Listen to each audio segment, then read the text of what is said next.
GTV Network pinutol ang pag-ere ng It's Showtime dahil sa NCAA Games.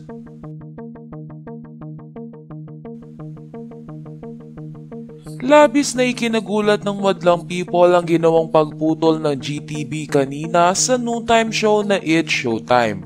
Habang nanonood kasi ang ilan ng It's Showtime sa GTV ay nagulat na lamang sila ng basketball na ang kanilang pinapanood.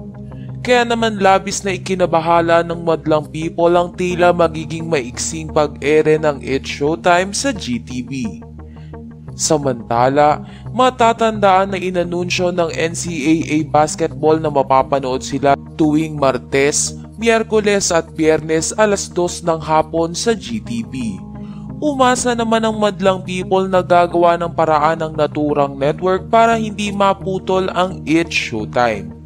Ngunit, taliwas sa inaakala ng lahat ay mas pinaboran ng GTV ang NCAA basketball. Sa kadahilanan na rin siguro na nakikitiran lamang ang It's Showtime sa sister channel ng GMA. Dahil naman sa 2 PM cut-off na ginawa ng GTV sa It's Showtime ay naapektuhan ng segment nila na tawag ng tanghalan.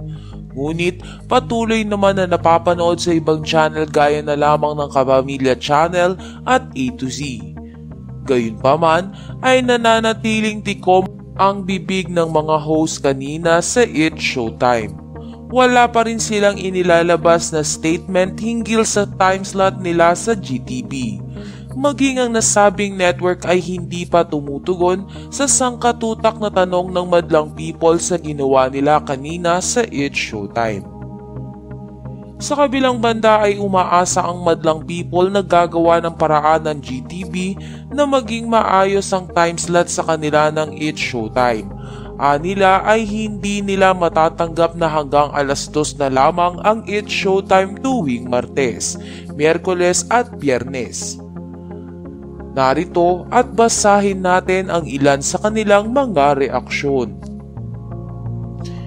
We don't wanna watch NCAA. Wala interested sa kanila kaya ibalik nyo Showtime sa 2 to 3 PM slot. Pinutol nyo It's Showtime dahil sa NCAA. Sana sa GMA na lang NCAA para Itbulaga yung putulin nyo. Hahaha eme. Showtime forever. We don't wanna watch NCAA.